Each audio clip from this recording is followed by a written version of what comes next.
मंच पर विराजमान सभी वरिष्ठगण, यहाँ उपस्थित बहनों और भाइयों, आज पूरे देश के किसान इस कार्यक्रम से जुड़े हैं क्योंकि प्रधानमंत्री जी के हाथों फिर किसानों के खाते में किसान सम्मान निधि के 20,000 करोड़ रुपया से ज्यादा जाने वाले हैं। आज पूरा देश सुन रहा है।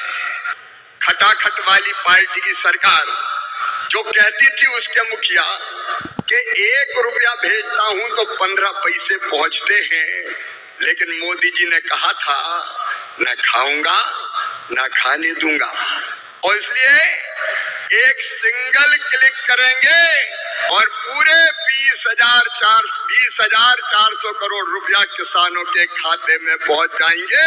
एक पाई इधर से उधर नहीं होगी। मोदी जी किसान हितैषी प्रधानमंत्री है। मैं तो गदगद और प्रसन्न हूं। हर कैबिनेट में किसानों के हक में लगातार फैसले लिए जा रहे हैं।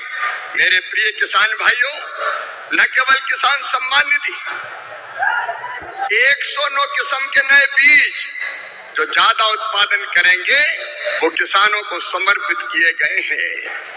मैं सारे फैसलों में समय नहीं लगाना चाहता, लेकिन किसान हितैषी मुख्यमंत्री प्रधानमंत्री हमारे आदरणीय मोदी जी जब सोयाबीन के दाम कम हुए तो प्रधानमंत्री जी ने किसानों के हित में फैसला लिया कि बाहर से आने वाले तेल पर 20% आयात शुल्क लगाया जाएगा, और उसी का परिणाम है कि सोयाबीन के दाम अब लगातार बढ़ रहे हैं। किसान को ठीक दाम देने वाले हमारे प्रधानमंत्री जी।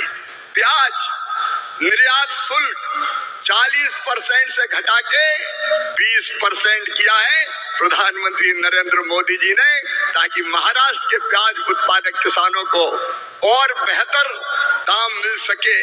एमएसपी पे खरीदी की बात कभी कांग्रेस करती थी, कभी खरीदी नहीं। शरद पवार जी जब कृषि मंत्री थे तब वो किसानों के खेत में नहीं, खेल के मैदान में दिखते थे, और कांग्रेस ने शरद पवार जी ने एमएसपी पर 50% मुनाफा देने की सिफारिश स्वामीनाथन आयोग की लागू करने से मना कर दिया था। लेकिन किसान भाइयों और बहनों, ये प्रधानमंत्री आदरणीय नरेंद्र मोदी जी हैं जिन्होंने कहा लागत पर 50% मुनाफा देकर समर्थन मूल्य घोषित किया जाएगा, और ये कर रहे हैं। कांग्रेस तो खरीदती नहीं थी, मैं आंकड़ों में नहीं जा रहा, लेकिन सोयाबीन के दाम कम हुए और यहाँ की सरकार ने कहा कि केंद्र सरकार सोयाबीन की मिनिमम सपोर्ट प्राइस पर खरीदी करे, तो प्रधानमंत्री जी ने उसकी भी स्वीकृति दी है। किसानों के हित में सदैव चिंतन करने वाले ऐसे प्रधानमंत्री जी का आज मैं हृदय से अभिनंदन करना चाहता हूं। मैं एक फैसला और आपको केवल बताना चाहता हूं, किसानों को यूरिया की 35 किलोग्राम की बोरी तो कितनी सब्सिडी भी देते हैं प्रधानमंत्री जी? 2100 रुपया 266 रुपया में देते हैं, जबकि कीमत है 2366 रुपया। डीएपी के 50 किलोग्राम के बैग पर सरकार सब्सिडी देती है प्रधानमंत्री जी 1083 रुपया, तब 1350 रुपया में आपको बोरी मिलती है। बीच में जब थोड़े दाम बढ़े, समय ज्यादा लगने के कारण डीएपी आने में, तो 2625 करोड़ रुपया तुरंत कैबिनेट से स्वीकृत करने का काम किया।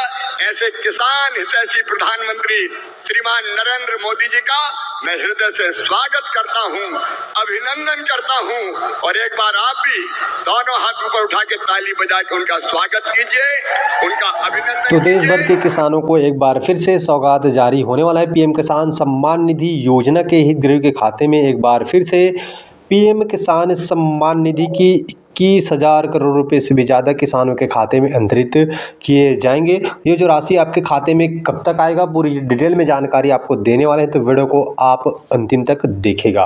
पीएम किसान सम्मान निधि योजना एक ऐसी योजना है जिसके यहाँ पर देश के लगभग 10 करोड़ हितग्राहियों को यहाँ पर जो लाभ दिया जाता है, ये केवल सभी राज्य के किसानों को मिलता है। सभी राज्य के किसानों को जो पात्र है, जो लाभान्वित होते हैं, उनके खाते में अब तक के 21 किस्त डाल चुके हैं, यानी कि 2-2 हज़ार आपको साल में केवल 3 बार, यानी कि 6,000 रुपये साल में आपके खाते में भेजने का काम किया जाता है। अभी वर्तमान में आप लोगों को इसी महीने लगभग 1 सप्ताह 2 सप्ताह पहले 2-2 हज़ार रुपये आपके खाते में पहुंचा है। आपके खाते में आया है या फिर नहीं, आप कमेंट करके बताइएगा। जो भी हमारा वीडियो देख रहे हैं उनसे निवेदन है कि कौन से राज्य से देख रहे हैं, कमेंट करके बताइएगा। पीएम किसान सम्मान निधि योजना के तहत एक और किस्त को लेकर बड़ी खबर निकल के सामने आ रहा है। जो भी किसान है उनके लिए आदेश जारी किए गए, तो वीडियो को आप अंतिम तक देखिएगा दोस्तों। पीएम किसान सम्मान निधि के हितग्राहियों के खाते में एक बार फिर से जारी हुई, उससे पहले किसानों को यहाँ पर आदेश जारी किए हैं। सभी राज्यों के किसानों को, जो भी किसान ई-केवाईसी नहीं कराए, उनके खाते में अब तक के पैसा नहीं पहुँचा होगा। हम बता दें, जिन लोग यहाँ पर पैसा भेजा जाता है सरकार की तरफ से, जब तक कि आपका ई-केवाईसी पूर्ण नहीं होगा, आपके खाते में किसी प्रकार से दिक्कत होगा, तो आपके खाते में बिल्कुल भी पैसा नहीं जाएगा, अटक सकता है। तो आपको ये ध्यान देना है, आपका ई-केवाईसी पूर्ण करा लीजिएगा। बाकी आपको हम बता दीजिए, 21वीं किस्त आपको खाते में भेजा जा चुका है। 22वीं किस्त आपके खाते में कब आएगा, उसको लेकर क्या जानकारी है आपको, चलिए आपको शुरू करते हैं। वीडियो को अंतिम तक देखिएगा। तो आपको ये बात बता दें, 22वीं किस्त को पाने के लिए आपको यहाँ पर जो है इंतज़ार है, वो इस बार लंबा नहीं बिल्कुल भी जाने वाला, क्योंकि आप लोगों को मालूम होगा 20वीं किस्त में काफ़ी आपको समय हुआ था।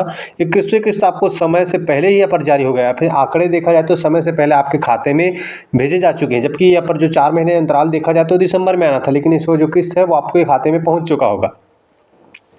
अब जो 2-2 हज़ार रुपये आया है, उसके यहाँ पर डेट यहाँ पर आपको बताते चले बताया जा रहा है कि इसको जो किस्त है वो आपको दिसंबर से देखने को मिल सकता है। हालांकि ये ऑफिशियली जानकारी नहीं, जो खबर है उसके मुताबिक बताते हैं दिसंबर से कुछ राज्य के किसानों को पहले देखा जा सकता है, जो आपदा, जिनका फसल नुकसान हुआ है कुछ प्राकृतिक कारण से, यहाँ पर जो उनके खाते में जो राशि है पहले डल सकता है। जैसे कि 21वीं किस्त से 4 राज्य के किसानों को पहले भेजा जा सकता है। बाकी इसका जो है सभी राज्यों की बात करें तो आपको जनवरी में आपको देखा जा सकता है। बाकी आपको जनवरी फरवरी तक बाकी अपडेट हम देते रहेंगे।